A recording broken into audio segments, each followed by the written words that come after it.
at Daisy Girl Communications. I da boss.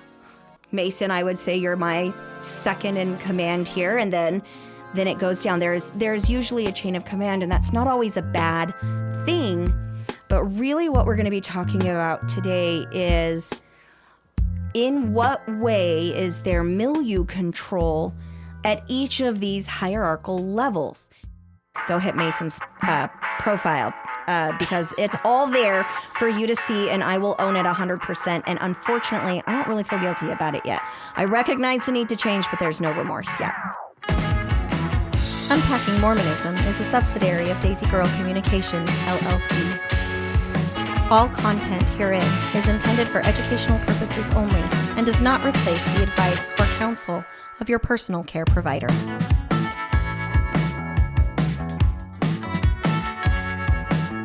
Hello, and welcome back to Unpacking Mormonism and Other Religious Trauma. I'm your host, Sarah Westbrook, joined by Mason, who is miserable, y'all, because he is covered in poison ivy and did not sleep very well last night. So everybody send up good thoughts and vibes. Hopefully by the time y'all hear this, it'll be healed, because I better be by the time y'all hear this. So yeah, your positive vibes will have to be retroactive. Yeah. So on the way here this morning to our recording studio, Mason said, man, it feels like it has been forever since we recorded. And it's been 2 weeks since. I don't think it's even been 2 weeks. Is it? Yeah, I don't think we recorded the week that I was setting up my blanket fort. So y'all, I set up a blanket fort so that I could record my audiobook. And by the time you hear this, my book, Trauma Bonded and Other Religious Trauma, a true story of navigating attachments forged in complex PTSD, should be available for pre-sales, because I got the email the other day from the marketing coordinator goddess, Nicole Larson.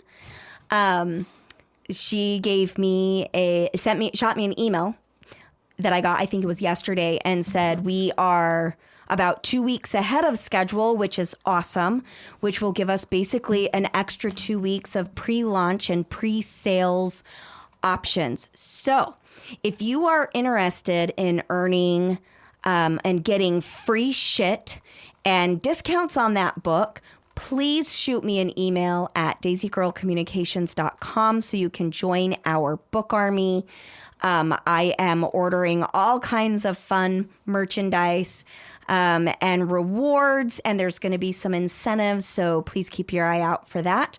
I believe our release date is still set for, like, our official release date is still September 6th.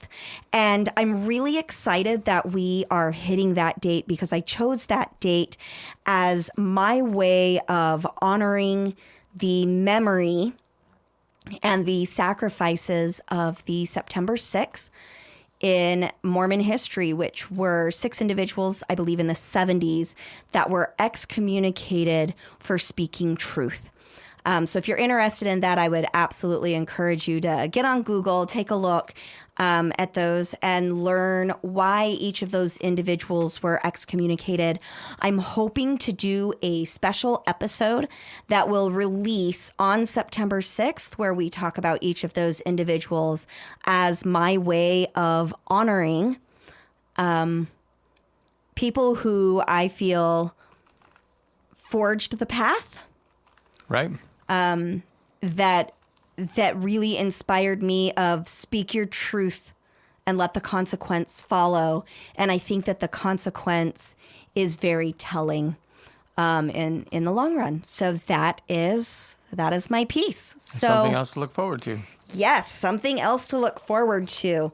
All right. So Mason, what are we talking about today? So we're moving on in the cult series, and today we're going to be mostly into information and thought control, but specifically we're going to talk about milieu control, which is essentially our environment, the environment in which we live or exist. Yeah, absolutely. So, Mason, we talked about this is kind of like a bridge. The milieu control episode it's kind of a bridge from I'm going to say the application of how information control leads to thought control. And when I wrote this down, I said, what is milieu control? And basically it's the group or the environment that you live in, how that is being controlled by the larger organization. Right. And so that's, one of our intents was, what is it? And then the last thing is, what can you do about it? So when you recognize that you are trapped in this type of a system, what do you do? Because I want to reiterate, our goal is not to say, hey, leave Mormonism. Our goal is, if Mormonism works for you, we want you to be more informed, and we want you to be able to navigate that system in a way that is healthy for you today, and that will prevent religious trauma in the long run. Because, Mason, you and I were actually talking about this. Mason's family went all crazy on Facebook again, y'all, which some of that might come up today. He's still processing, so it's up to him as to whether or not he wants to share it. Just know that they went nutty again on our Facebook account because of a difference of opinion. And I just completely lost my train of thought. What was I saying? Do I have to pause this and rewind? What was I saying?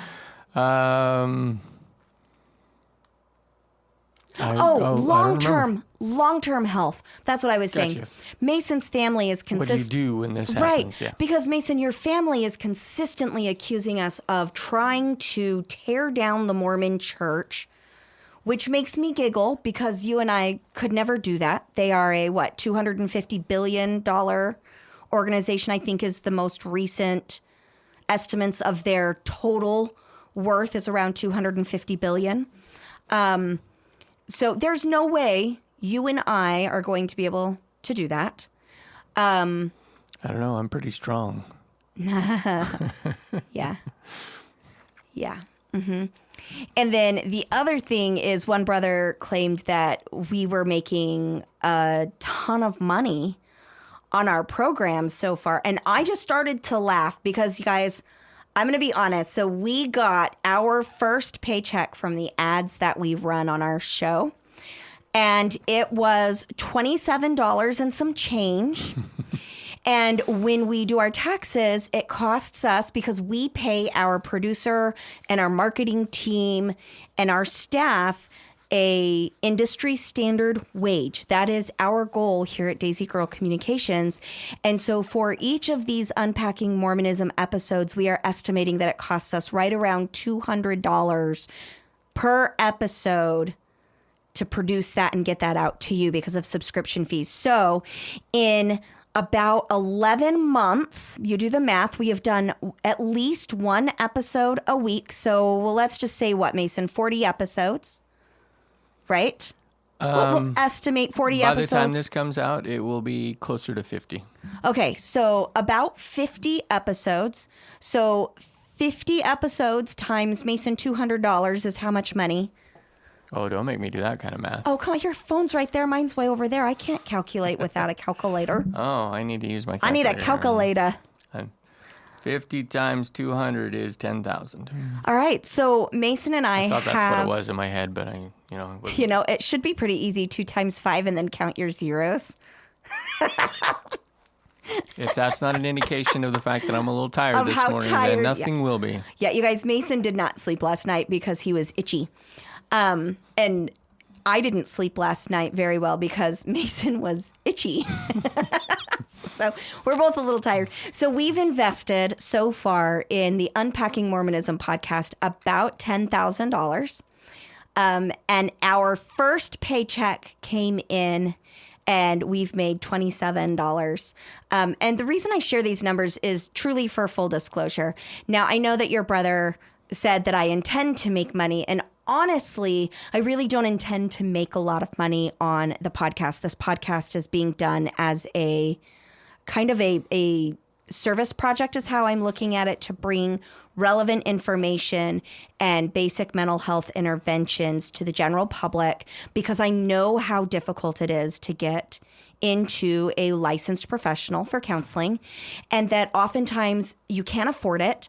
And so this program really is to say, hey, for those of you that suffered in the same way I did, these are some things, this is my thoughts, and this is how I worked through it as a psychoeducational service project that I'm putting out there.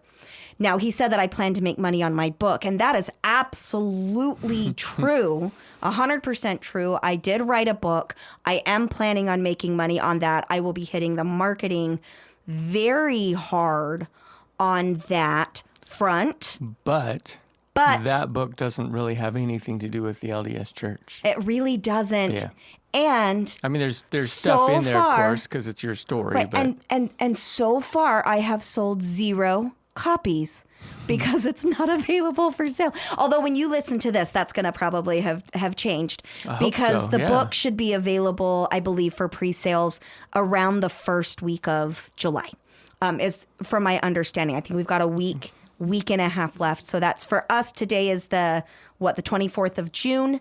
For us, today is the day that we're recording. So really, I wanted to shout that out there because like these other organizations like Mormonism Live, or theirs is their parent company is Mormon Discussions, or the Open Stories Foundation, which is Mormon Stories Foundation. Mine is the Daisy Girl Communications Company.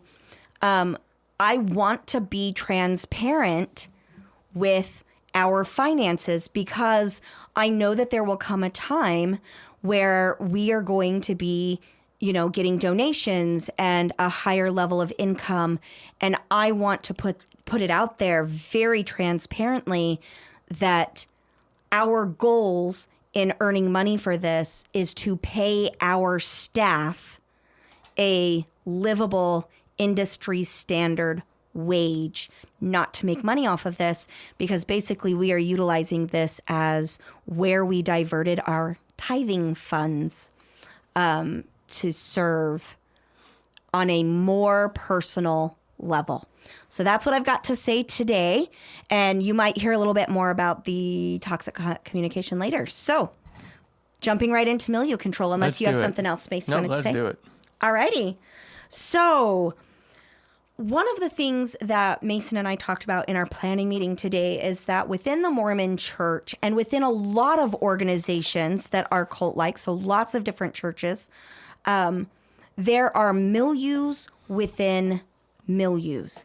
And so one of the things that could be a strength, but could also be concerning about the Mormon Church is the way that it is structured. So it is very organized, like the leadership. It is we have the prophet, you have the 2 counselors, you have the 12 apostles. We call those generally the top 15. Then you have your regional presidencies. Like, it is a very well organized business. And I call it a business because it is organized very similarly to like a multi-level marketing company. There's very much a pyramid, which is not uncommon for businesses. I mean, at Daisy Girl Communications, I the boss. Mason, I would say you're my second in command here, and then it goes down. There's usually a chain of command, and that's not always a bad thing. But really what we're going to be talking about today is in what way is there milieu control at each of these hierarchical levels. And so the ones that we identified are the church as a whole, which is run by those top 15 men. Then we come down to the regions. And so these are going to be geographical regions. So, I'll just say like the Utah region, the Australia region, the, UK region, the Pacific Northwest region. So that would be another milieu within the church. That one is also run by men. Then we have our stakes. And our stakes are more of the localized region. And so if you're watching what Nemo the Mormon is doing right now, he's talking about the reorganization of stakes in the UK and demonstrating that while the church is claiming that they're doing that to build strength in numbers, the dissolution of stakes is actually because they are hemorrhaging members in the UK. Very interesting stuff. Nemo just did he does a really good job with the visual aids on his YouTubes. He had like a graph and it was really cool. I got to watch it. Mason, we need to link that in our show notes. So I want to link the hyperlink so that people can go and take a look at that graph and that YouTube video that Nemo put out recently that demonstrates just how much shrinkage there is there. But those stakes are another milieu, and those stakes are again run by men. Now, I will have a lot of Mormon members say, no, they're not. Women are in charge as well. And what I'm talking about is the people who finalize every decision within Mormonism have a penis. And having a penis is a requirement for being able to make decisions in the Mormon church. And I know that that's really crass, but you cannot hold the quote unquote priesthood power, which is the authority to act in God's name on earth in the Mormon church, unless you have a penis. Your penis is very important in Mormonism. And I really like to say the word penis. So. And of course, the penis is not what's important. But if you... No, you can't do it without it. It's required equipment. Is it not? Sorry. I'm being bratty. Go ahead, Mace. I'll shut up. Yes, you are.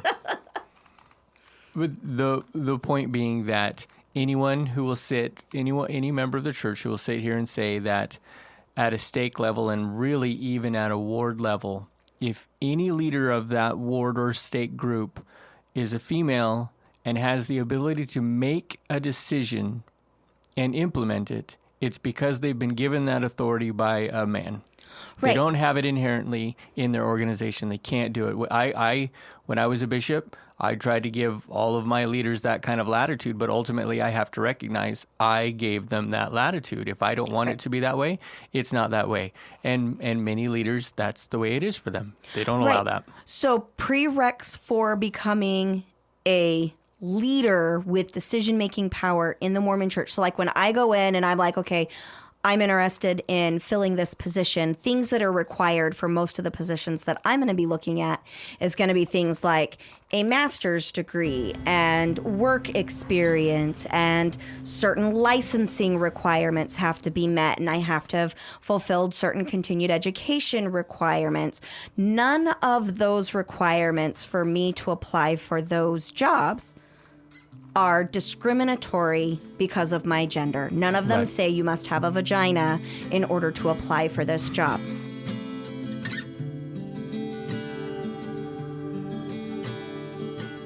Talking with Bill Reel about psychedelics and how they can enhance our spirituality and our healing was such an honor. Check it out. Link is in the show notes. Thanks.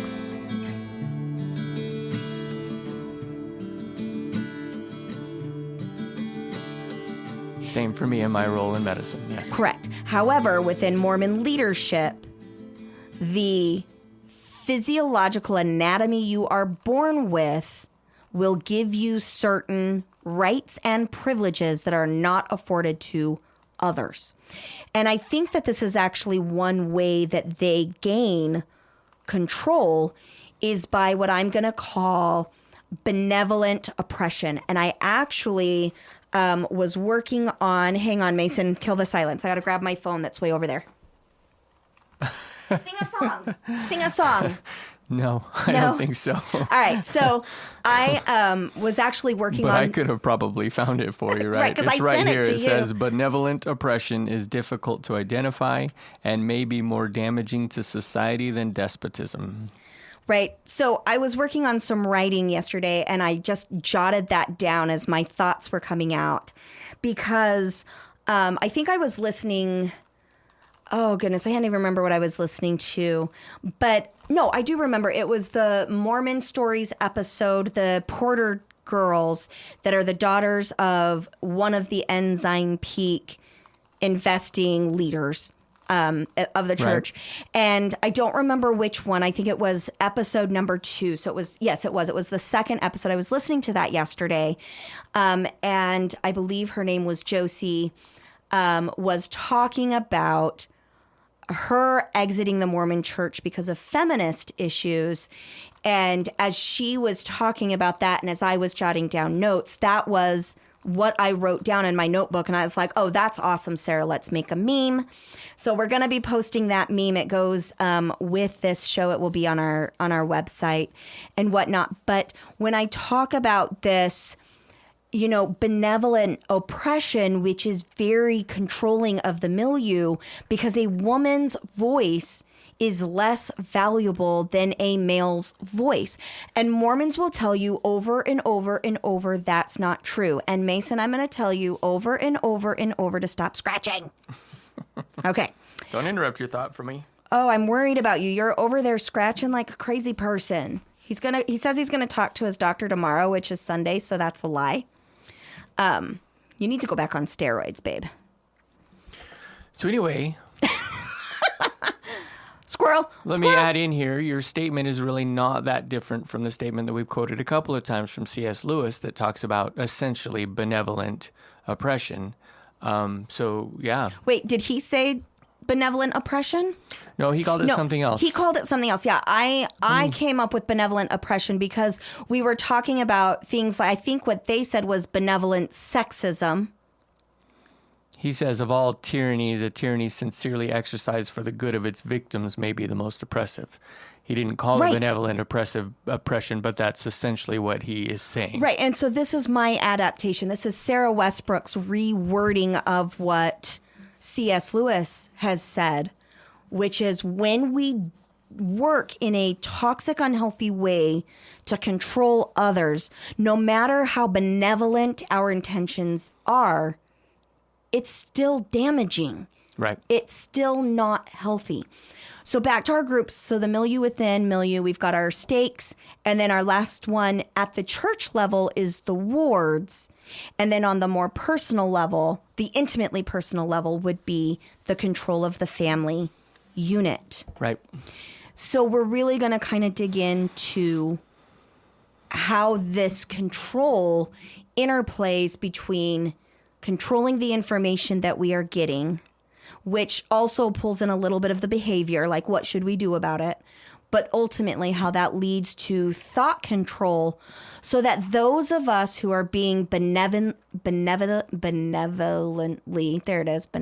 discriminated against, or benevolent, okay, I'm just going to have to write the word benevolent down, benevolently traumatized or abused doesn't change the fact that it's still abuse. Okay. Right. Abuse with the best of intentions is still abuse. Yeah. Yeah. All right. So Mason, are you still wanting me to just kind of be in charge of this one because you're miserable, or what do you want me? Oh yeah, drive on. I'll interject when I feel it's appropriate. I think the one thought that came to my mind there is the idea that the ends justify the means. I think this whole idea of milieu control is that if you stand at the place where you believe what you have to offer is better than anything else out there, then you will eventually, or right away, justify the use of means that aren't appropriate in order to accomplish spreading what it is that you think is the best. Right. That same thing happened during the Dark Ages, the Spanish Inquisition and all those things. Those were all about the church having control because their message was the right message.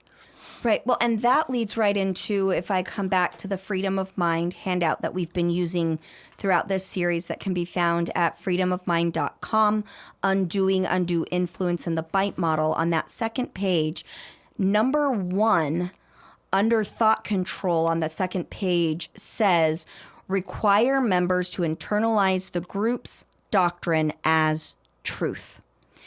And that is exactly what Mormonism does. One of the reasons that they're in trouble right now is because they're claiming that all of their doctrines are truth and that they don't change.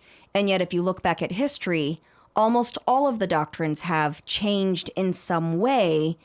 And if I'm going to believe what Joseph Smith and Brigham Young said about certain topics, such as racism, as being absolute truth, well, then there's a lot of cognitive dissonance going on for today when I recognize how toxic and evil that actually was. And I want to keep reading this. So 1A is adopting the group's map of reality as reality. And a lot of people are like, okay, well, what does that actually mean? And I'm going to say the easiest example, or the first thing that comes to mind for me, is the plan of salvation. Mormons say this is the plan of salvation. It is absolute truth. And this is why we are doing everything that we do. And anything outside of that reality is of Satan. Right, because you make, in this case with the plan of salvation, you make an existential belief about something complete reality. Right. You can believe that there's a pre-existence and that we live with God. You can believe that after we die, we're going to go back to live with God, or that we'll all be judged and live in different kingdoms of glory or whatever. You can believe that, but you also have to be able to step back and recognize that that's an existential reality that has been put upon you, that you accepted at some point in time. Right. Fine, right? You accept it. It's not like they're forcing you to believe that, but it's still an existential reality that is impossible to prove. And when it starts to conflict with other issues, like you said, abuse or whatever, then it becomes more and more difficult for it to stay reality because of the evidence that you have that Right. it doesn't correlate. Right. Well, and then the next one is instill black and white thinking. And then the next one is decide between good versus evil. There's never a good, better, best. Like what job should I go into? Oh, well, pray to the Lord, blah, blah, blah. But there's not a good, better, best. There's not that type of gradation in spiritual decisions within Mormonism. It's all very black and white. And then organize people into us versus them.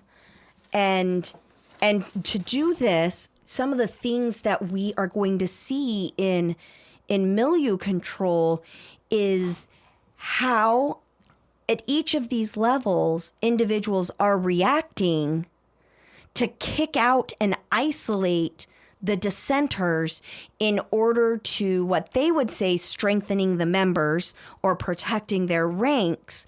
But really what they're doing is buckling down and increasing their efforts to control. And I think the operative word there is, groups have existed forever, but the operative word there is versus. So it's us versus them. Mm-hmm. It's us against the world, or the world against us. It allows for a huge strength and unity in the group for those that follow along. Right. Well, and the other thing, when we're talking about cult dynamics, one of the key functions of a cult versus a group is that it is always, and this is one of those few times I'm going to say always difficult to leave it. That if you leave the group and you're going to get shamed and persecuted and isolated and shunned and spoken badly about and those types of things, and coerced and forced to try and come back, chances are you're in a cult.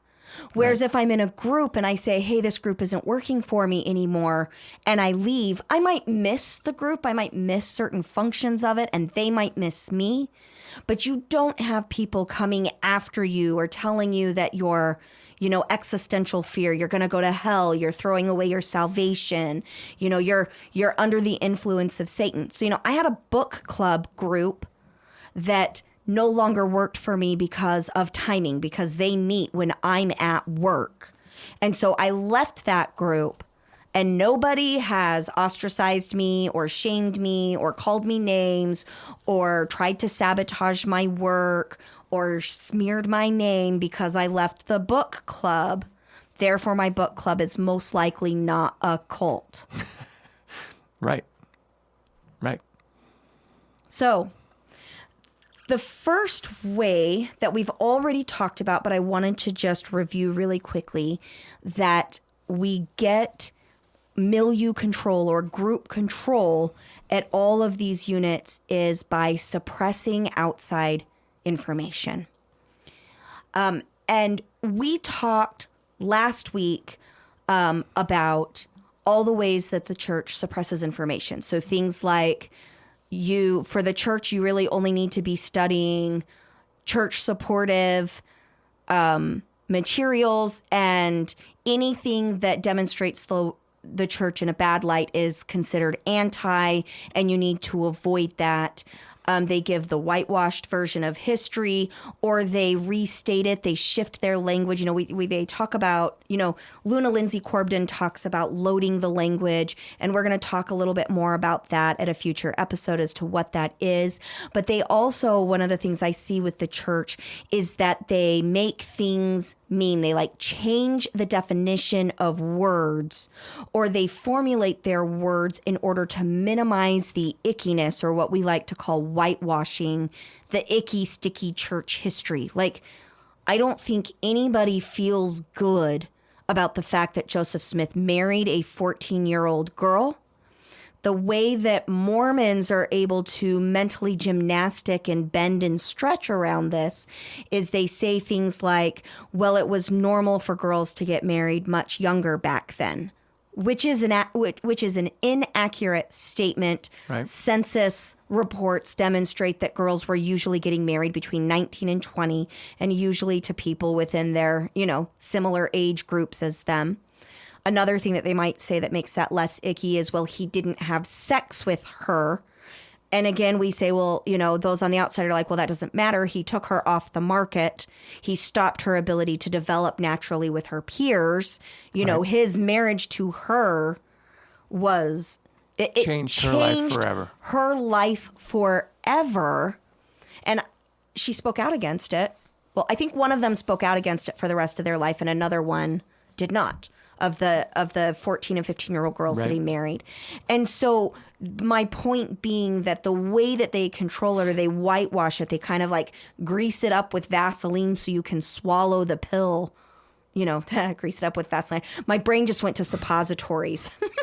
They grease it up so it goes in a little bit easier.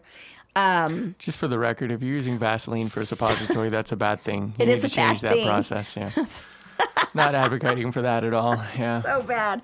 But anyway, so that way it's easier to, slip on through, is that they minimize the negative impact by washing over it. A lot of it's like with the racism, you're going to see the same thing where it's, oh, well, they were cursed, and it took until our righteous church leaders asked the right questions. And as you look at the timeline, you're like, well, if it took that long for the church leaders, they were a decade or two behind the curveball.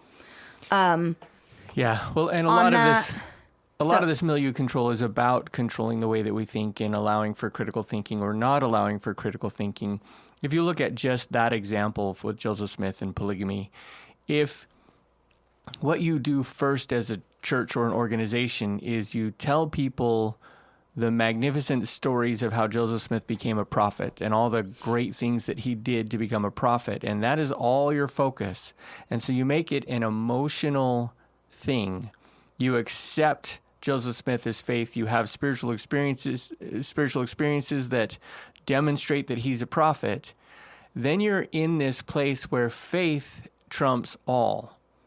And it's hard to step out of that. And once you are exposed to the material that maybe shows the darker side or all the other things, it's hard for you to approach it with a critical eye because you're already in this place. I've had my family members do this all the time. Like, well, I don't know about that. All I know for sure is that Joseph Smith was a prophet or the Book of Mormon is true. Okay, but that's a thought-stopping idea. You're making faith the dominant thing instead of a piece of what you're using. Faith is wonderful. Faith has its purpose. But if faith trumps everything else, particularly the evidence in front of you that demonstrates something isn't as you thought it was, then you've thought stopped and you've not allowed someone to critically analyze a situation and then make a determination about what they want to do with it. Right. And that actually leads us right into the next bullet, which is thought stopping, which also leads to spiritual bypassing, which you just gave a great example of. And I wanted to read this quote. So this is quoted in Recovering Agency by Lindsey Corbden on page 144, right down the middle. And Lindsey is quoting from Understanding Mind Control, Recovery from Cults by Zimbardo and Anderson. And they say, so this is actually a combined quote. So Luna starts the paragraph and then they quote Zimbardo and Anderson there towards the end. So I'm going to leave a little. This is what page? This is page 144, right in the middle of Recovering Agency, starting with the paragraph that says, unfortunately. So this is, unfortunately, access to a full banquet of choices is necessary for freedom and informed consent. And then Luna states, cult researchers agree with me. And this is where the quote of Zimbardo and Anderson starts, which is, it is impossible to make unbiased decisions when we are isolated from outside information. And I think one of the challenges that really comes in an organization like Mormonism is we are taught from the time we're little that Joseph Smith is trustworthy, that Joseph Smith was a good man, that Joseph Smith was a prophet of God, that Joseph Smith spoke for God, and that he is, second only to Jesus Christ in the importance of who he was and what he did for the world. And the challenge with that is that most Mormons are not aware that Joseph Smith was tried for fraud multiple times, both prior to his Book of Mormon and his first vision story and afterwards. Most people don't realize that the reason Joseph Smith was in jail before he got martyred was because he committed a federal offense and destroyed a printing press, which is a federal offense because he stopped freedom of speech. And so he was in trouble for breaking the law. I remember growing up my whole life thinking he was imprisoned as an innocent man, that he had done nothing wrong. And so I'm not here to say that, you need to recognize that Joseph Smith was an evil man and destroyed a printing press. If you truly believe that he destroyed the printing press because God told him to, fine, I'm not here to change your mind on that.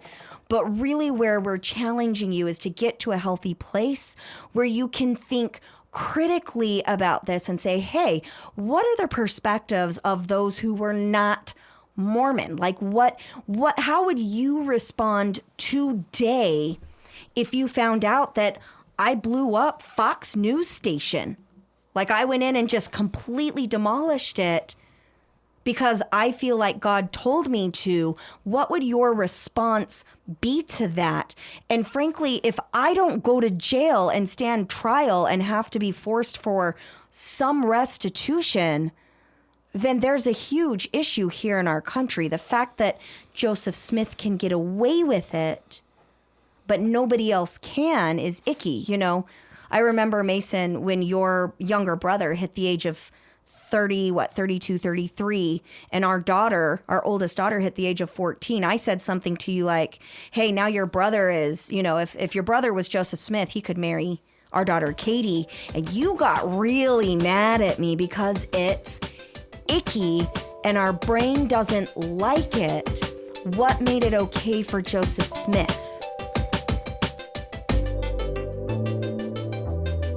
So let's take a quick commercial break.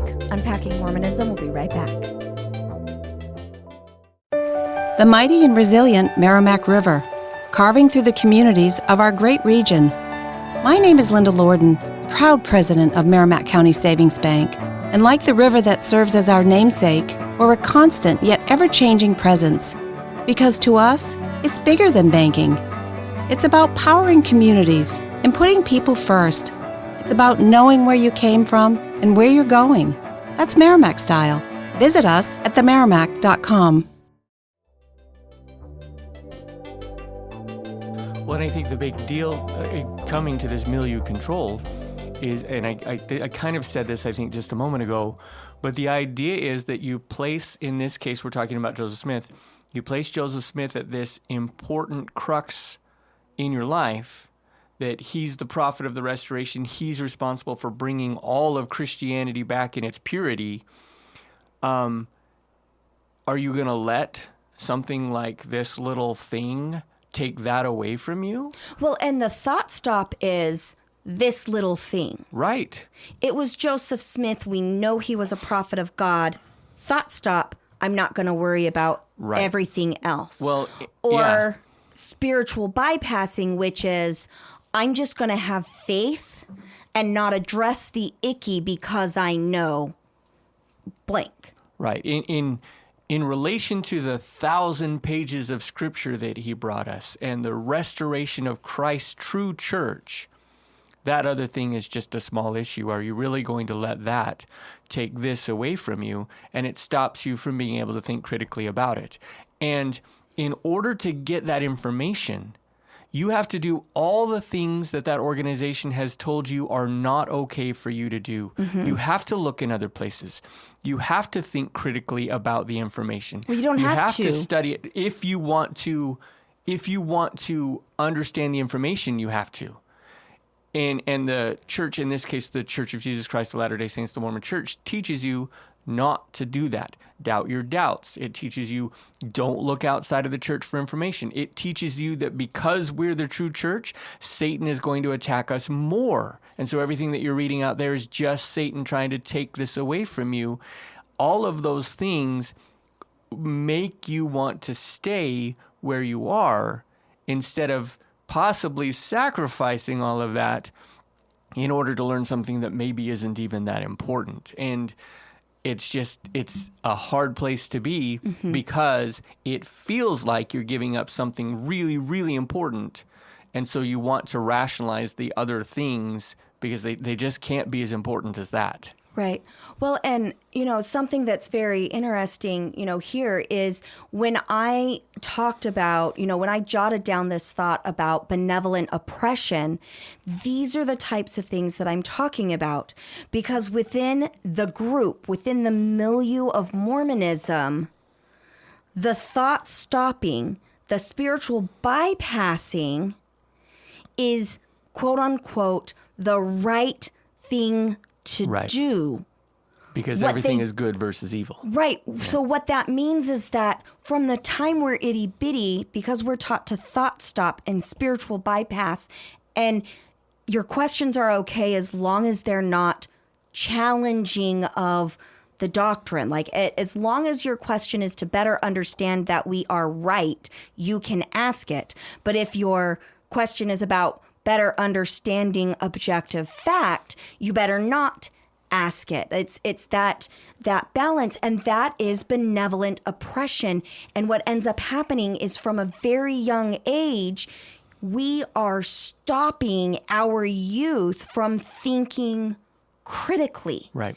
And I saw this in my own life. Like I did not realize just how much this was damaging to me until I got into my master's program, where I started working very intricately with cultural competence. And my instructors were like, you have to think beyond what you already think is true, because what is culturally true for you is not culturally true for others. Right. And so that benevolent oppression, that was ingrained in me for quote unquote my safety and eternal salvation. I was taught not to think. And because I was a woman, I was taught that my voice was annoying and obnoxious. And I'm not going to say less than, because in my family unit, and unfortunately, Mason, in your family unit, Sarah's voice has always been inconvenient and obnoxious. Like, we can talk more about that. But I want to say again, that benevolent oppression, it's difficult to identify. And it is, in my opinion, I put in my quote, and maybe, But in my honest opinion, it is more damaging to society than despotism. And the reason is because despotism means overt, obvious, observable, all power and control. Because it's so obvious, we group together to fight against it. But when it's benevolent and quote unquote for my good, and we have to shut Sarah up because she has a vagina and a brain, and what she says makes us uncomfortable, we can't critically think at all. I'm being oppressed to be silenced, and they're doing it for my own good. And since they have failed at shutting me up, now they're trying to do it, Mason, and they're trying to criminalize me so that you leave me in some form so that you can save yourself and our children. So for me, I would say it like this: the difference between overt and covert control. In overt control, the whatever group is in power, they hire the police to keep you under control. Right. In covert control, they turn you into the police to do the controlling. They convert you to the organization rather than just control you in the organization. Right. So you end up owning, and in a lot of cases loving, the very things that you despise, right, because they've converted you to that system. Right. Yeah. And so really with this thought control and this spiritual bypassing, one of the things that I teach in relationship counseling all the time, and I've said this before, if I've got couples in front of me or families in front of me, the skill that we focus most of our time on is developing true empathy, or being able to see another person's perspective without judging it, without, like I tell people, you have to turn your motivations off and do your best to see it the way that they see it. And then put yourself in their shoes and say, if I was you, okay, that makes sense now. Not if right. I was you and I had my knowledge and skill sets, I would have done it differently. Right. But rather, I am you with your knowledge, your experience, your skill sets. I'm trying to understand what led you to this place. Okay, I get it.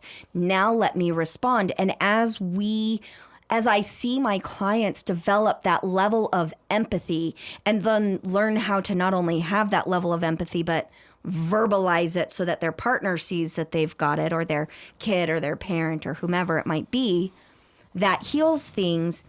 That's what we need to do in order to challenge this thought stopping, is say, why am I not considering this? What is stopping me from considering that Joseph Smith has a troubled past, that he has a criminal past, that he was tried and found guilty for fraud?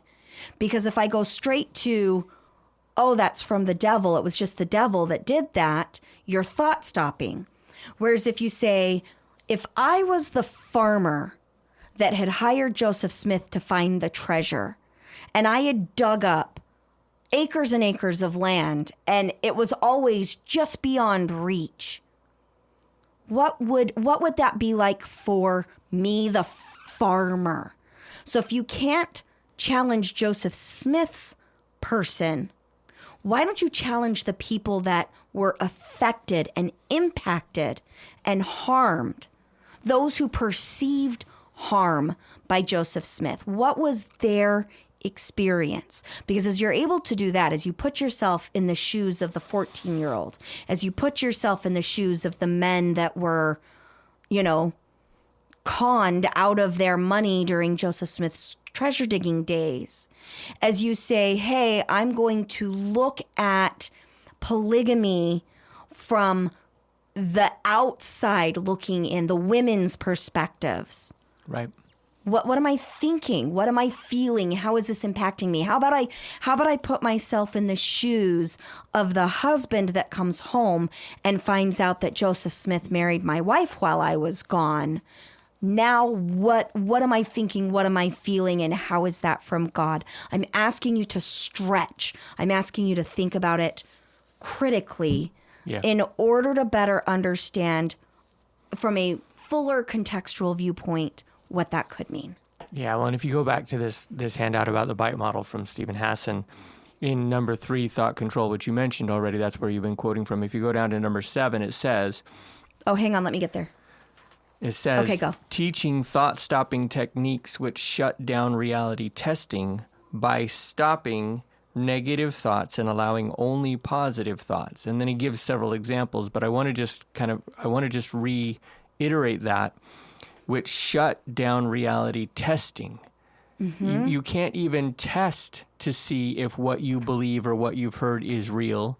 You can't even do that because it just might make you walk away from what the organization wants you to have. You cannot even reality test. And the reality is if any organization says, no, you can't test that theory, walk the hell away.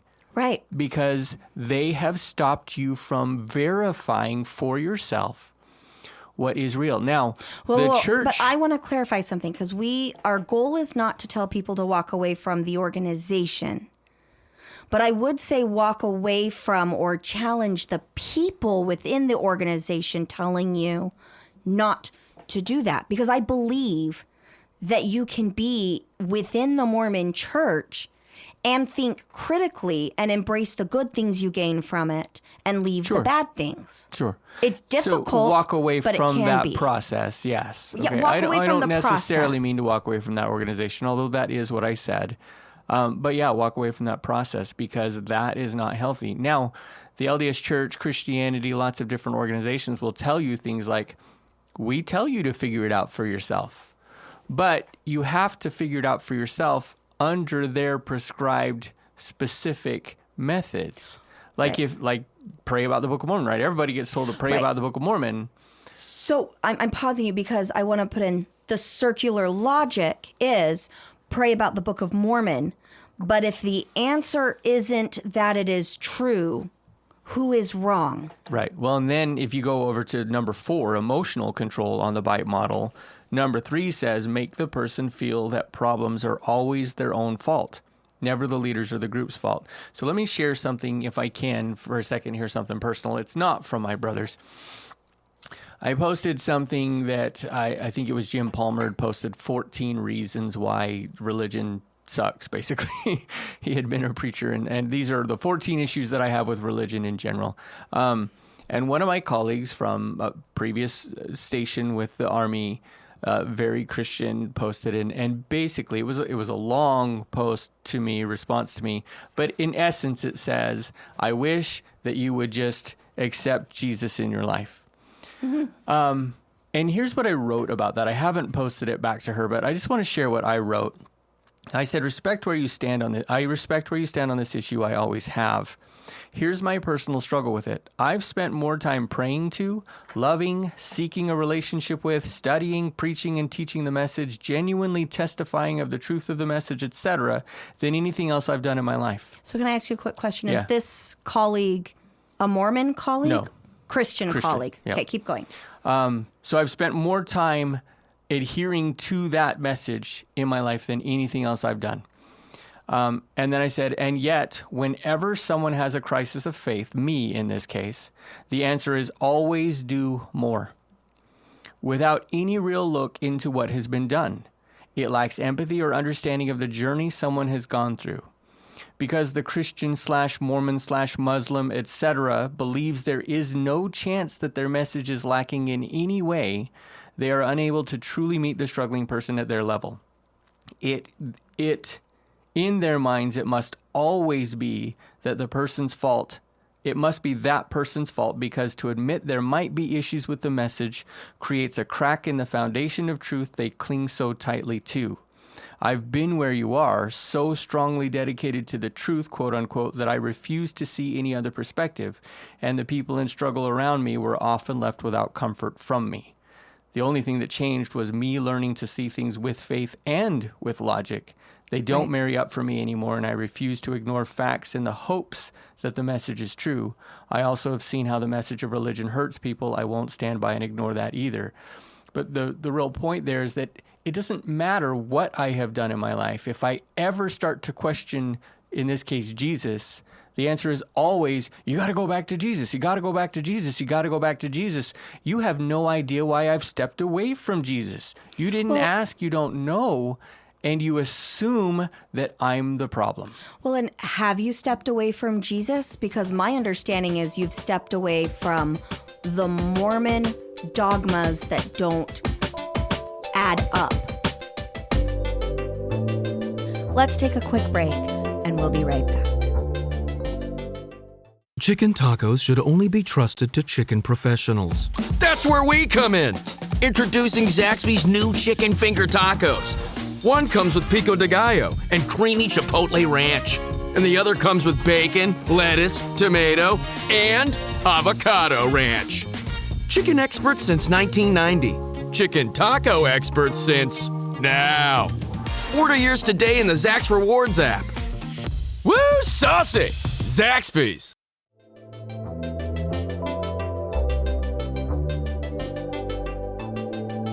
So the easiest way for me to explain that is that Jesus and God are so intricately entwined in Mormon theology that in order for me to unpack everything related to Mormonism, I have no idea where I stand with those things. I don't know that I don't know. There's been another friend that shared something that really kind of helped me refocus and kind of lean towards the fact that God does in fact exist, but that's about it. I have not really been able to reconstruct where I am. I'm still kind of reeling from the deconstructing. Right. Well, and go back to Jesus as a spiritual bypass. Right. It has to be true. Ignore all of the discomfort you've got going on. We're going to stuff that emotion inside. Right. And go back to Jesus and just trust. Well, what happens when people don't process that emotion is we end up with significant anxiety, depression, mood instability. It's a real thing that if we do not, our brain craves answers. Yeah. And when we skip over and just accept with quote unquote faith, those little questions are going to keep popping up until you find some resolution that doesn't bypass the emotional response. Right. And that's the struggle there, is that there's not a meeting.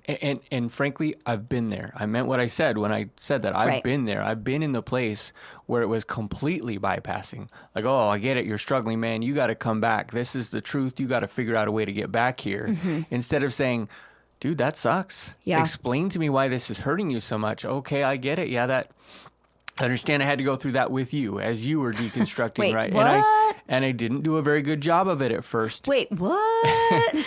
Right? Until I finally learned that I have to meet someone. If I'm going to understand someone, I have to meet them where they are. Right. I can't seek to, and Mormonism teaches this. I can't even explain how many times I've taught the analogy: if somebody falls into a pit, you don't get down in the pit with them. You help them get out of the pit.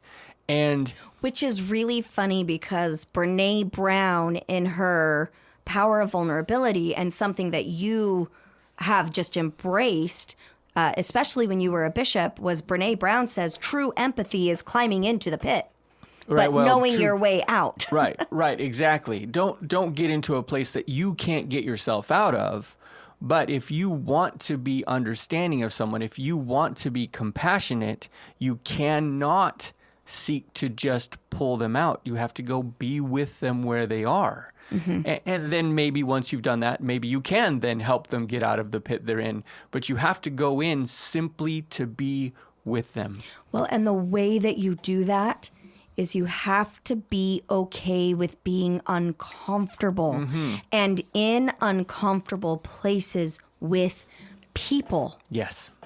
Because if you're not okay, one of the things is, yeah, I get it. I get, Sarah, what you're saying, but I get it, Sarah, but now let's move on. Right. One of the things that happens. I've done that so many times in my life. I have never noticed. So have I, actually.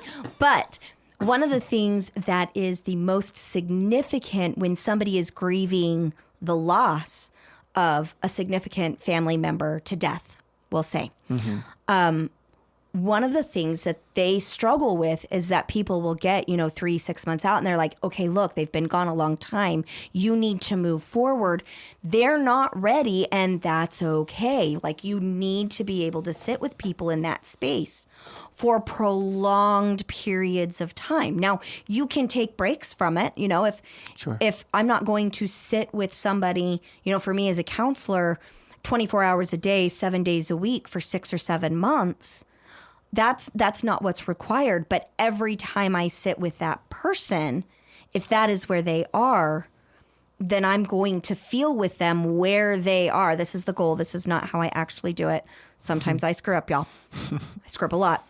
But in the sense of when I recognize that it's getting too dark for me, I take my break so that I can provide self-care for me. And then when I go back, I'm ready to be back in that darkness if that's what is required of me. Right. So it's a prolonged time period. Yeah, well, and when somebody says you need to move forward, usually what that means, or at least what I feel like that means, is you need to move forward in the way that I see that you need to move forward. Right, it's a projection. You don't know that they're not moving forward. You may not know that they've grown a lot from the situation, that they are in a better place even though they're still grieving. If we project on someone else what we want them to be doing, it just demonstrates that we don't understand where they are. Absolutely. And so when it comes back to this thought stopping, Mason, your favorite thought stopping example in the church is Uchtdorf's doubt your doubts. Like, don't question it.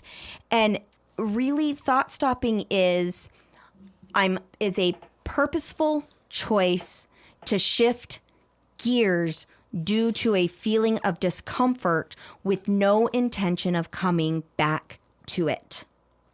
Yes. Yeah. And so one of the ways that I had to utilize and what I did in my master's program was called Socratic questioning, which is where somebody would help me poke holes in my reality so that I could see it from somebody else's perspective. Right. And so that's really what you're going to want to do is in my experience, one of the best ways to challenge thought stopping, because we all do it. We all do it. When somebody starts to talk to me about the goodness of the Mormon church, my initial response is to fill my head with all the shit the Mormon church has done because I'm still mad at times and I don't want to see the goodness. Denial. That's the very first example he gives. Right. Denial. Right. Or justification, which is the next one. I'm thought stopping on the opposite end of the spectrum here. Right. And so when I am sitting with my friends and family who I have mutual respect with, and that's very important because when I'm with your brothers that are so mean, there's some walls going up so that I can self-protect. And if you want to see those walls, just go visit Mason's Facebook page because they were alive and well on that day. And for me, for good reason, because I have not been respected by the majority of Mason's family since I married Mason. Like, they have never been comfortable with my outspoken, opinionated self. And that's been very challenging for me to consistently and let me rephrase that. It's been consistently not liked by the males in Mason's family. I've had good relationships with most of the females, minus the one sister. But the rest of the females I've had pretty good relationships with until I left the church. Right. And now the females are kind of like jumping on the hate Sarah bandwagon. And there's a reason for that we're going to get into here in our next point of milieu control. But yes, you're going to see that even Sarah thought stops. But when I back down and I'm back in that space where it's safe for me to open my mind and be with my loved ones who are still very active in Mormonism, I practice that Socratic questioning from their perspective. They are not willing or able to look at these icky things The relationship is more important. I can see from their perspective. This is where I go back into my brain 10 years ago, before the questions really started to hit me. That I can say, okay, you know what? I get why they're saying the way that they're saying those, and I understand that they love me, and I'm going to accept the goodness, even though their benevolent oppression is harming me. I can step away from that and recognize it's not intentional. Intentional benevolent suppression or oppression is a problem. All right, Mace, did you have anything else you wanted to say on that before we talk about the next? I don't think so. Let's move on. Okay. There's other thoughts I have, but I don't think that they need to come in right now. So. Okay. There is a great deal of shaming and isolating the dissenter. And this is where, earlier we talked about it is difficult to leave a cult. We talk about the challenges of a faith crisis, and those are huge. But leaving the community, there is a huge difference and needs to be a line drawn between I'm having a faith crisis and no longer believe, and I'm walking away from the organization of the Church of Jesus Christ of Latter-day Saints or Mormonism. And we see this when people leave lots of different religions. We see this with Jehovah's Witnesses. We see this with Seventh-day Adventists. We see this with leaving the Amish community. Right, this is a cult issue, not a Mormon issue. This is a cult issue, not a Mormon issue. And that is one of being labeled as others. So in Mormonism, you're labeled an apostate. And then there becomes this need to correct with an air of righteous indignation that shames and isolates and others the dissenter. And there are so many examples of this. This is really where we get into that us versus them. This is us, the good group on the good side. We're on the light side, and them on the dark side. Okay, so we're seeing this in Star Wars as well, where if you go over to the dark side, there can be no more goodness. We will destroy your credibility, who you are. We will attack your character in order to keep people in. Because what happens is anybody who is a member, Mason, of your family who watched the shit show that went down over the last couple of days with your brothers. So Mason posted a meme that was meant to be funny. So the original Facebook group was "Take Your Religion and Shove It" or something to that effect. And then there was a meme of a man in old-fashioned armor, and it said, nothing can penetrate the full armor of God. And then the second picture is an arrow right through the eye slit. And the arrow was named Logic. Right. And Mason, you and I had talked about that meme. And really what we came down to is the way man interprets things when we're not using critical thinking and logic. We feel like we're impenetrable, but when we start utilizing critical thinking and logic, we start to tear away at what men are saying the full armor of God is. It was not the intention for us in sharing that was not to belittle anybody's specific religious beliefs. But oh my goodness, the righteous indignation seen on Mason's site, which is actually funny because I posted it on mine, and the comments on mine were from friends that were like, "This is really funny.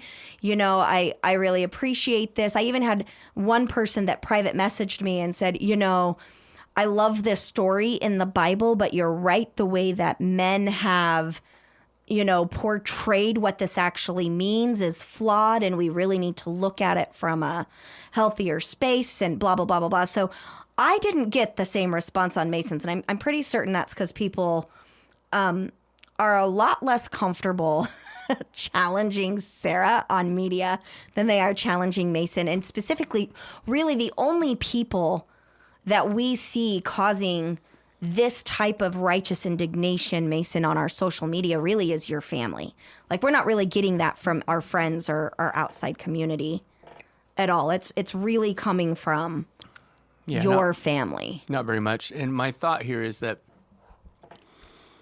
the reason that my brothers, in this case, reach out so forcefully is because they have not been taught that it is okay to be empathetic and understanding. They haven't been taught that it's okay to look at this meme and go, what's going on in this person's head? They've looked at the meme. They've immediately become offended. In fact, my brother's very first words to this meme, I looked it up. You have fallen really far. This is an attack directly on our Father in heaven, nothing to do with any specific religion. And right there, he's already distanced himself from me, or Right. distanced myself from him. I don't have any interest in hearing what he has to say after that, because everything that he said is a judgment that is, in fact, not true.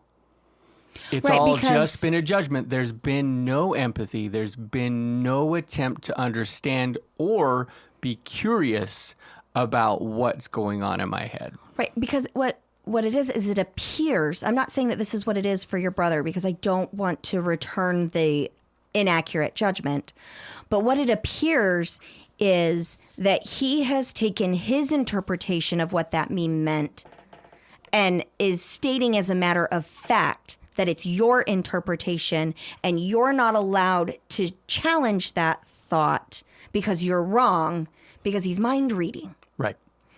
And really from that counselor perspective, he jumped into the conversation on the defense. And Mason, one of the things you and I try really hard to do that I failed miserably at, I'm going to be completely honest. My responses on this thread were snarky, rude, and vindictive. 100%, I'm going to own that. I don't have any more patience for your brother's bullshit. Like both of your brother's bullshit on this kind of stuff. I'm done. I've hit my wit's end. I'm like, whatever. I'm not going to be polite, which is probably cue for, hey, Sarah, how about you go get a drink? Go take a little bit of whiskey, get a shot of whiskey, relax, and pretend like you didn't see it, and just move on and say nothing. That's really where I probably need to get. That is my goal to get there. I'm not there yet, y'all. I am in, oh my gosh, stop bullying my husband, and I'm being very mean, vindictive. So if you want to see Sarah being mean and vindictive and snarky, go hit Mason's profile. Because it's all there for you to see, and I will own it 100%. And unfortunately, I don't really feel guilty about it yet. I recognize the need to change, but there's no remorse yet. This is just, again, that coming down to recognizing how somebody is responding. If you can recognize how somebody is responding, where they are they in their amygdala? Are they trying to understand? Are they being empathetic?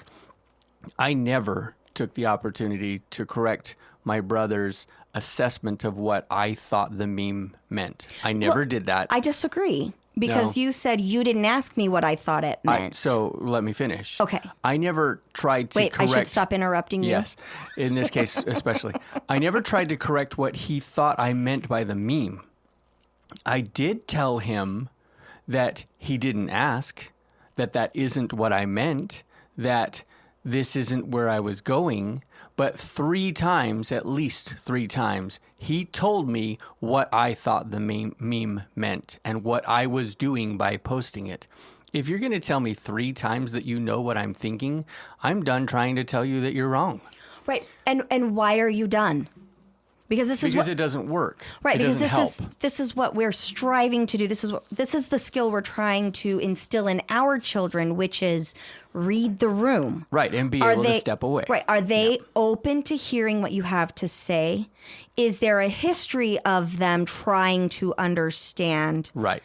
Are you willing to engage in the conversation and be vulnerable?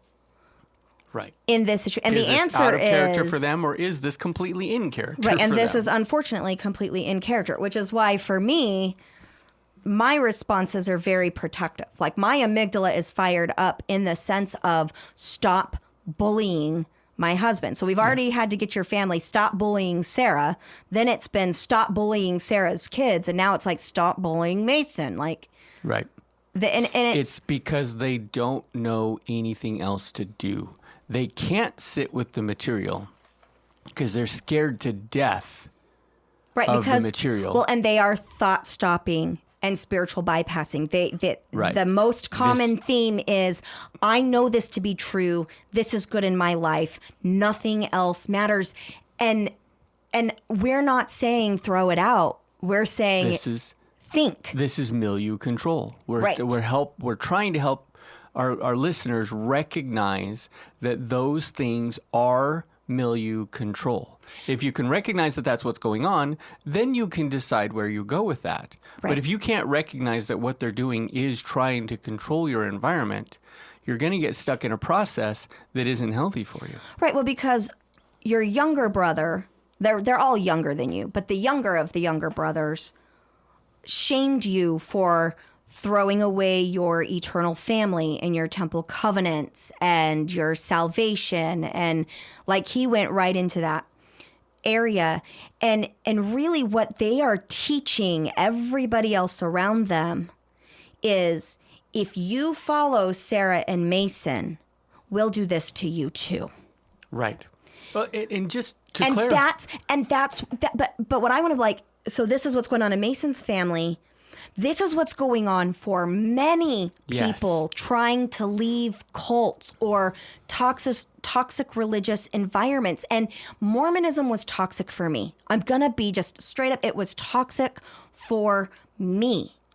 But for my grandfather, Mormonism is what he did to get sober. My grandfather was an alcoholic, and his values that he learned in Mormonism helped him get sober. He quit drinking alcohol. He stopped smoking cigarettes. He got healthier, physically healthier because of Mormonism. Mormonism came into his life. He cleaned up his life, and he is holding firm to Mormonism because it served him well. And I'm his granddaughter, and I will never, ever discount that. When he talks to me about Mormonism, he's able to say, I understand why it's difficult. There are some difficult things in Mormonism, and you're allowed to struggle. This is my Grandpa T.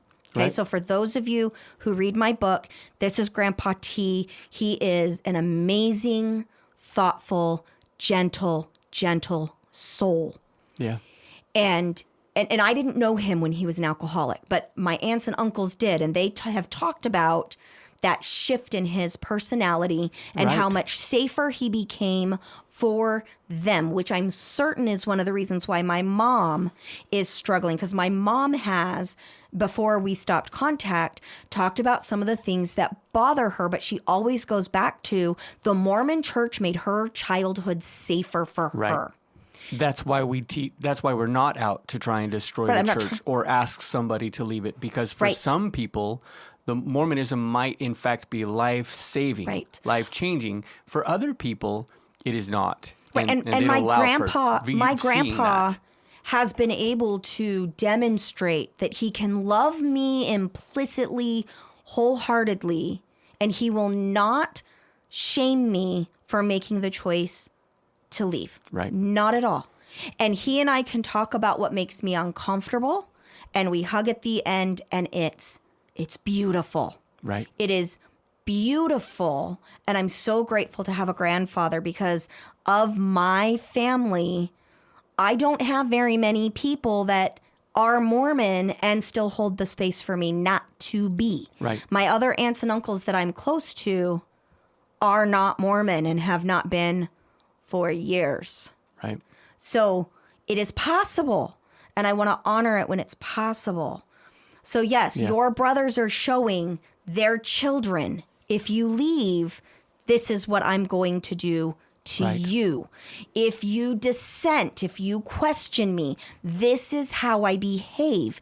And because that instills fear, if we look over at emotional control, when we instill fear of what your afterlife is going to look like, or what your family is going to think about you, or how they're going to respond when you are honest with them. That's milieu control.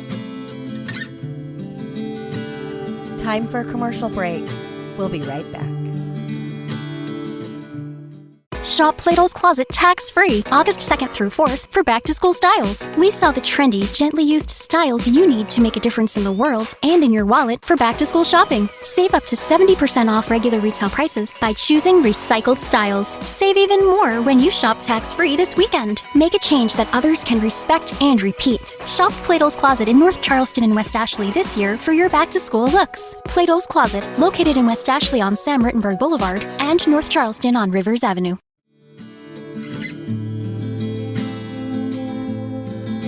Can I make one little clarification? No, here, I'm going too? to interrupt you again. I just want you guys to know that, my brother said the first thing that he said was, you've fallen so far, that's an attack on Heavenly Father. I want you to know that if I so chose, I could go to the temple next month. All I would have to do is go back to church and see my bishop. There would be no repenting. And pay tithing. I would even be, there would be no repenting. I'd maybe have to put a few ideas in my head on the back burner, but there would be no repenting. There would be no change in behavior. There would be nothing that I had to fix in my life. And I would have a temple recommend again as soon as that interview was over. I am not out there so far flung that I'm whatever people want to say anti-Mormons become. I'm not that person. I don't believe that Mormonism is what it says, what it claims to be anymore.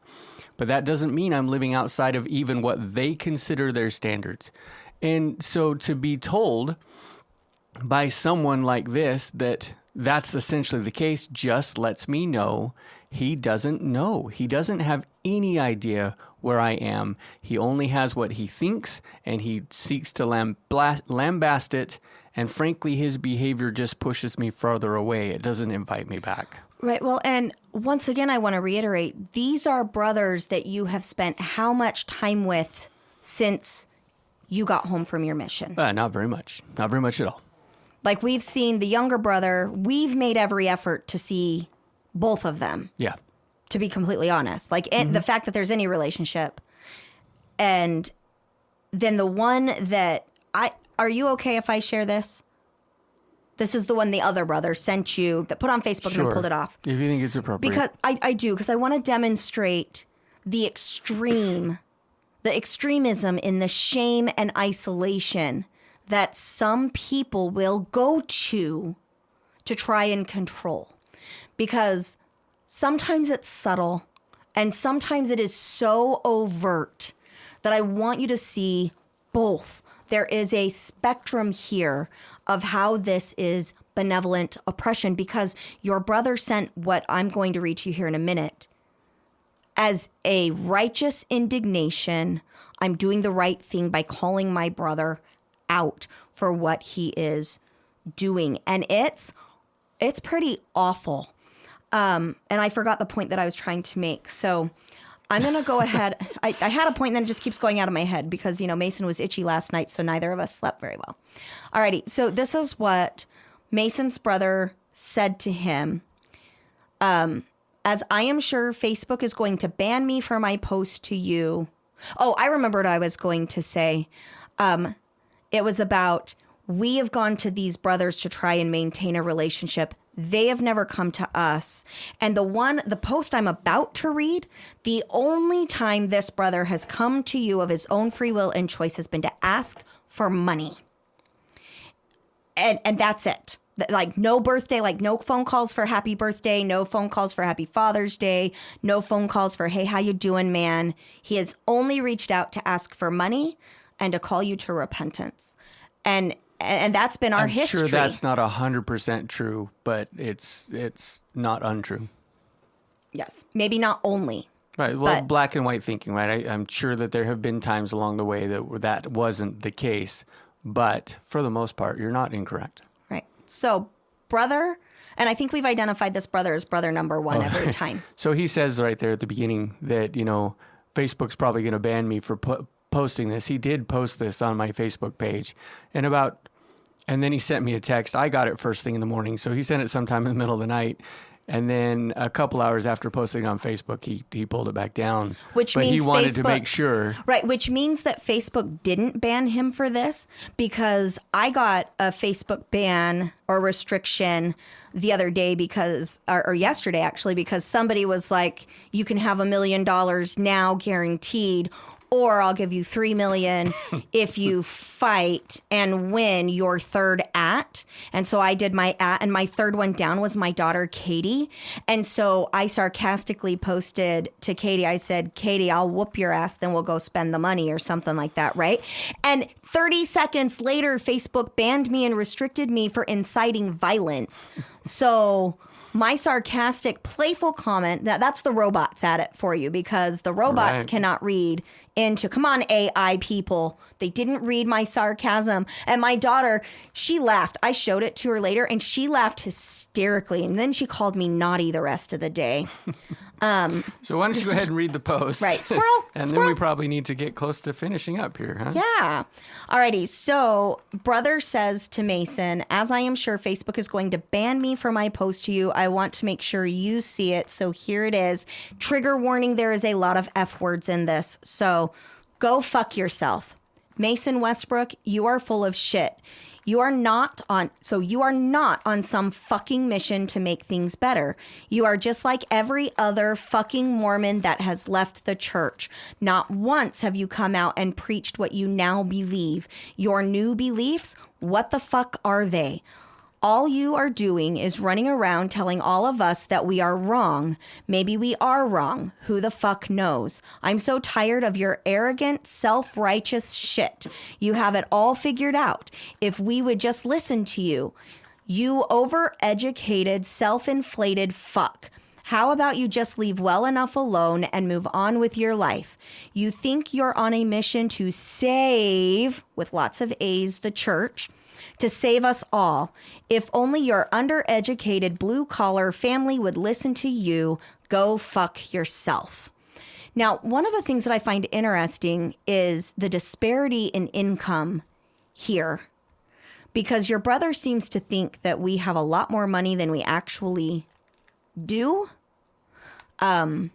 Because this is not the first time your brother has combined your opinions on anything with an elevation because of your education and income, which most everybody I know would describe you as one of the most humble people in the world. And when it comes to spending your money, you hate doing that. You're not one to flaunt money at all, nor are we as wealthy as they think we are. I would just say that when it comes to what he thinks is going on in my head, I think he's about 0% correct in there. Like, I don't think there's a single thing that he said as a judgment about what I'm doing that is actually correct.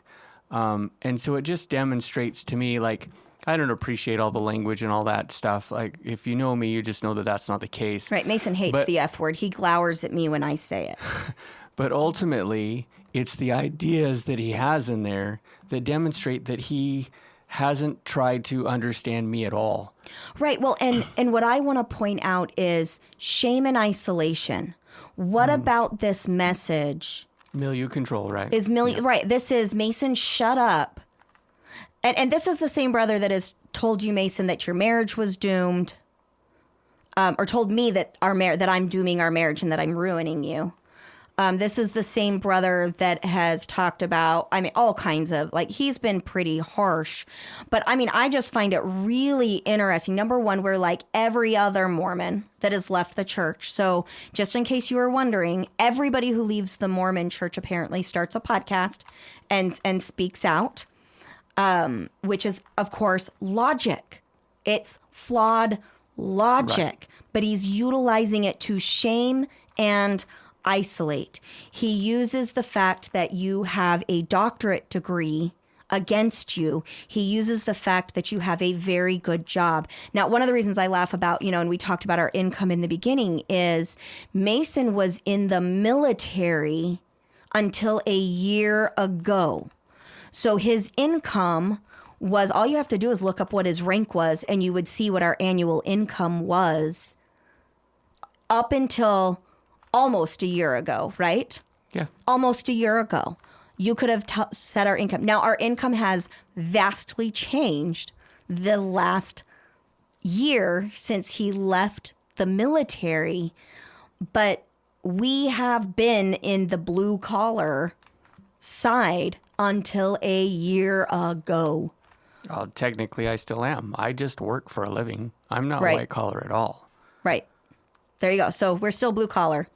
And frankly, embarrassingly enough for us, we still very much are living paycheck to paycheck. Like we are not yet. We hope to be, but we are not there yet. So I find it very interesting that anytime your brother attacks you, he attacks you from a moral standpoint, a financial standpoint, an educated standpoint, and blames you for being holier than thou. Well, Which that's is- because a character attack is meant to take someone's credibility. Right. If you're going to take somebody's credibility, you have to attack what you think makes them credible. Well, Right. what makes me credible is I have a doctorate degree. What makes me credible is that I served as a bishop in the church. What makes me credible is that I've always been the active, faithful member of the church. You were the Nephi of the family Right. for sure. He's been inactive before. What makes me credible is the fact that, at least on the outside, everything I've ever done in my life has been virtuous and dedicated to the church. So if you want to decrease my credibility, you have to attack those things.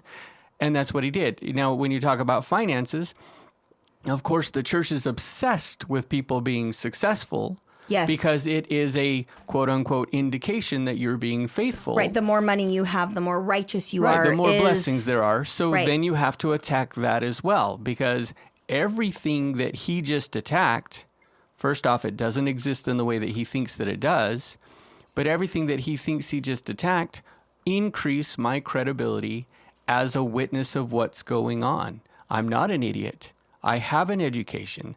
I'm not, my brother has called me, what is the word he used? Condescending. My brother's called me condescending before. And certainly he has a different relationship with me than most people do, because brothers fight, right? He's the only person I've ever punched in the face. So he has a different view of me. Because his side of the bed was cluttered and Mason's wasn't. Than most of the world does. Mason's side of the bed is cluttered today. So Just so I you know. won't I'm gonna take punch that in the from face. him. But in general, I don't think that people feel that I'm condescending. I certainly try not to be. And so all these Well, and things that he's attacked. When you are and people call you out on it, you are always the first person to apologize and check in and shift. Right, because Always. it's not what I want to be. I don't Right. ever mean to be condescending. I don't feel that I have any justification for being condescending. So if somebody calls me out on it, I'm quick to correct that, because that's not who I am. It's not what I want to be. Yeah. The second message, Mason, that you got from your brother is, I deleted the post off of Facebook. I was pretty pissed off about something else last night, and I lashed out at you. So he admits that he took his anger out on his brother, which is about the closest thing to an apology you'll probably ever get. Oh, I don't think he'll ever respond to that again. I don't think he'll ever bring it up again. And then he says, I believe what I said, though, Mason. Just should have said it without all the expletives. So I believe everything. So if I reread this, let me read it again without the F words. So now it says, I'm sure Facebook is going to ban me from my post to you. I want to make sure you see it. So here it is. Go yourself. I don't know how Go to screw yourself. Yeah, go screw yourself. There you go. Mason Westbrook, you are full of crap. You are not on some mission to make things better. You are just like every other Mormon that has left the church. Not once have you come out and preached what you now believe. Enter Sunday school with Sarah and Mason once a month on Sundays. Just Well, so you there know. again, black and white, thinking you've not Right. once done it. Well, frankly, I haven't told him what I believe. You know why? He doesn't actually care. Right. Your new beliefs, what are they? All you are doing is running around telling all of us that we are wrong. Maybe we are wrong. Who knows? I'm so Right, tired. So pause there. Just to, in Right. full disclosure there, what I want is for you to recognize the material that exists and decide for yourself. I don't care if you believe Mormonism or choose not to believe Mormonism.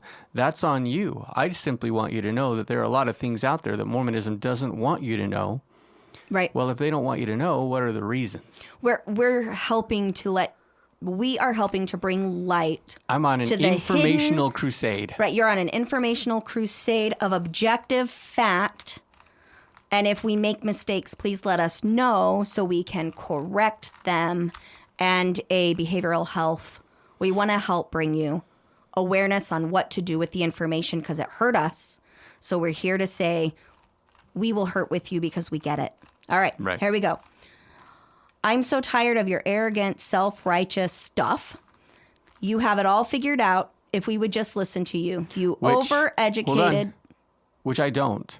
And I've stated several times on this podcast, I don't have it all figured out. In fact, for the first time in my life, I really feel like I don't have it all figured out. Right. For most of my life, I figured I've got it all figured out. So for the first time in my life, I don't have it all figured out, but he wants to accuse me of acting like I do. I don't. Right. You overeducated, self-inflated human. How about you just leave well enough alone and move on with your life? You think you're on a mission to save the church, to save us all. If only your undereducated blue-collar family would listen to you, go screw yourself. So is it any better when you take out the expletives? No. It is still shaming. It is still meant to isolate. It is still meant to harm. And that's how the top leadership from the prophet all the way down to the bottom little sunbeam babies. The goal is to control people by limiting access to true free will, to true freedom of information, freedom of choice. Because if you dissent, if you do it differently, this is what you get. From the highest high ups, you're going to get preaching that encourages thought stopping and disconnecting from people who believe differently and having lots of caution and those types of things, all the way down to the inside your family milieu of silencing you because you disagree. Well, and frankly, his statement is even less palatable for me without the expletives. Because in the expletives, I can just say to myself, you know what? He's pissed off. People do dumb stuff when they're pissed off. Yeah. You take the expletives out, and now he has simply just made a whole bunch of accusations that are very pointed, character attacking, and demonstrate his inability. And maybe inability isn't the right word. It feels to me like his inability to even try to understand where I am. Mm-hmm. Like if he were to call me right now and say, Mason, I'm sorry, I actually really do want to know where you are, what's going on. And I felt like he was genuine. If that happened, there would be no attempt on my part to convince him of anything that I've studied. There would be no attempt on my part to ask him to leave the church. I would not tell him you need to walk away from your faithful wife. None of that stuff, because that is not what I'm about. There would be, you know what? Let me try this out. Here's an issue that I'm struggling with. There's a whole bunch, but here's one, or maybe two. You know what? Go think about those. And if you want to have more information, I'm happy to talk with you about it. But I'm not on a crusade to change who you are at all. I simply want somebody to, if they're ready, like I haven't talked to him about church stuff ever at all. Nothing. Not personally with him, nothing. Because he's not in a place where he wants to study it, and that's fine. I respect that. I'm not going to try and to push it. So that's what would happen if that were the case. Right. And I really just want to reiterate that for those of you who are in our position, because Mason, your other brother, claimed that I always play the victim. And I was like, well, that's interesting. Do I play the victim or am I the victim? Because in some instances, I am absolutely a victim. But the brother that hardly has hardly ever talked to us in 25 years is suddenly an expert on my personality. Because Mormonism makes them an expert on reality in their minds. No. But it doesn't. Right, because again, requiring members to internalize the group's doctrine as truth. Right. Where's this reality one? Teaching thought-stopping techniques which shut down reality testing. So yes, their reality is accurate. Well, they're not willing to hear what actually makes me a victim in... Right. And they think they come from a place of moral superiority. Well, and the only thing that I know of where your dad claims that I play the victim is in my relationship with my dad, which your dad knows nothing about. Right. So and was an abusive relationship. Oh, yes, my dad. Oh, yeah. Yes. Right. You don't have to be a genius. Read my upcoming book. Okay. So what can we do about this? So we've already talked about the importance of developing empathy skills. And then the other thing is to genuinely research other individuals' beliefs, hear their opinions, take what resonates, leave what doesn't. But I really wanted to close out our episode today by quoting Lindsey Corbden. This is Recovering Agency, page 156, under the heading Without Milieu Control. And what Lindsey says is, without restrictions on where we get information, there are abundant sources of wisdom and comfort, insight and wonder. There are millions of writers, creators, researchers, and professionals who share valuable pieces of their experience. The world is rich with inspiration. Take what works for you. Embrace what speaks to you. If there's anything, and I love that she takes the 13th article of faith. If there's anything... it's from the New Testament, just to be fair, but okay, yes. From the New Testament. Lovely, virtuous, of good report, or praiseworthy. Seek after those things, no matter what the origin. And really, the best way to avoid milieu control is to stop limiting yourself to only the group and that group's rules. Step outside of it, experience the world. I'm not saying leave it. I'm saying put it on pause, step out of that world and see what else is available, because you cannot make an informed decision about the church unless you have options, unless you have more data. It's perspective building. Yes. Yeah. Alrighty. Did you have anything else you wanted to say, Mason? I don't think so. No, Alrighty. I think I'm good. There's lots more we could say, and I think we've covered the topic well. Yeah. So we are going to be talking about thought control next week, and we cannot wait to see you there. Thanks so much. Thank you, guys. Bye-bye. Today's episode was hosted by Sarah and Mason Westbrook, produced by Daisy Girl Communications and Alex Vidalis. We would love to see you on our Unpacking Mormonism and Other Religious Trauma Facebook page.